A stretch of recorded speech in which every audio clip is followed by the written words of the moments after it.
So good morning mga solid kong katambay. Good morning po.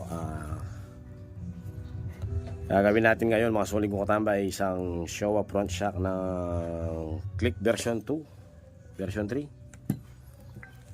So gusto nating i-lower yung click natin mga solid kong katambay. Yan. Gumamit ako ng ibang stock baso.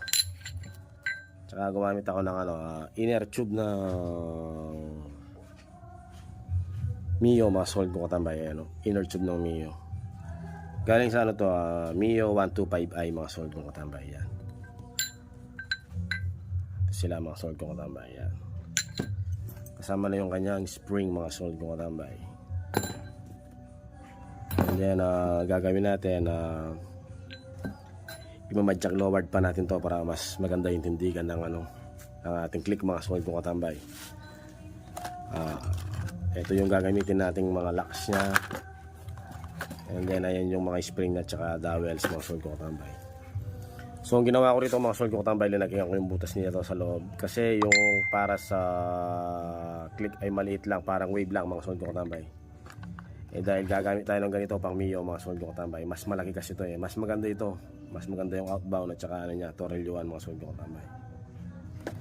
Ayan. So ikakasana natin at papakita ko sa inyo kung paano siya gawin at wala tayong tatabasan na spring mga solid kong katambay. Kumbaga DIY na ito na magic lowered. So gamit natin pork oil ay isang Petron pork oil mga solid kong katambay. So hindi na naman natin uubusin itong dalawang ito mga solid kong katambay. Kasi yung isa ilalagay ko naman doon sa ating project bubbles na si Wave. Buuin na natin mga solid kong katambay. So mga solid kong katambay, ganito pala yung idea ng pagmamagic lowered. Yan. Ito yung stock, bali ito yung stock nya. So mahaba po yung niya, yung kanyang play sa kanyang travel sa shock. Yan. Ngayon ang gagawin natin, naglagay tayo ng clutch spring dito ng TMX 155 mga solid kong katambay para umiksi siya, para bumaba ito sa loob ng outer tube mga solid kong katambay. Bali ganyan siya. So ito yung nilagay natin mga solid kong katambay. Bali ito po yun, ito siya mga solid kong katambay. Ipapasok mo lang sa loob niya. So ganito yung kalalabasan niya mga solid kong katambay, kasi nag-spacer tayo sa baba. Ngayon may lalabas na spring ganyang kalaki. Yung gagawin natin dyan mga solid kong katambay, iinit natin then i-press natin para bumaba sila. Huwag sila natin tabasan. Gumamit tayo ng bluetooth dyan mga solid kong katambay para mapagdikit-dikitin natin yung mga spring na yan mga solid kong katambay. Ganito po ang magiging output niya. Ayan ganyan. Alright mga solid kong katambay.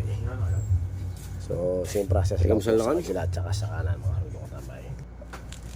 Ayan na sila. So tapos na sila mga solid kong katambay.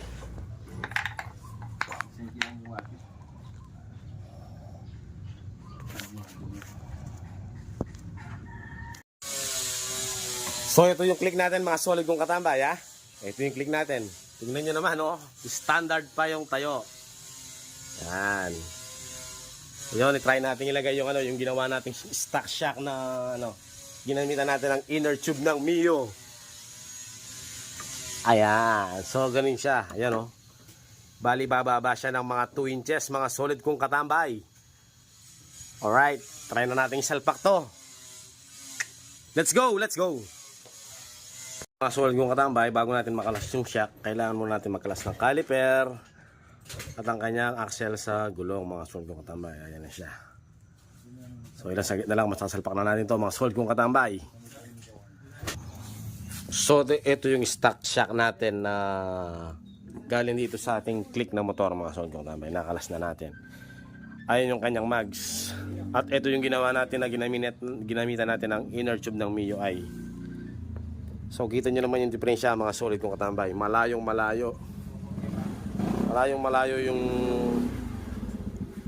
niya pagka lowered mga solid kong katambay.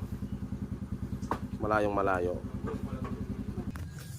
So ito na nga mga solid kong katambay, naikasana natin yung ating front shock. Ayan, hindi po naka-lower dyan Ayan pantay na pantay. Ayan. So kung mapapansin nyo, lumapit na po yung gulong natin sa ating front fender mga solid kong katambay. So syempre na-lower yung shock natin, para kailangan tayo magpalit ng mags tsaka gulong. Siguro maganda rito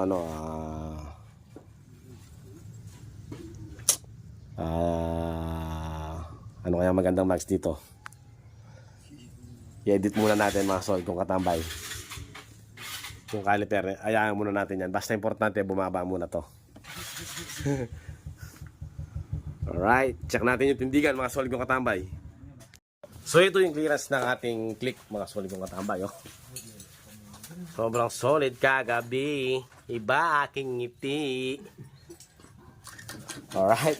And then magpapalit din tayo ng YSS na rear shock mga solid kong katambay.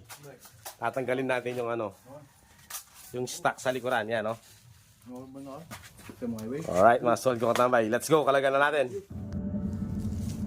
So dito mga solid kong katambay, natapos na natin ang ating project click.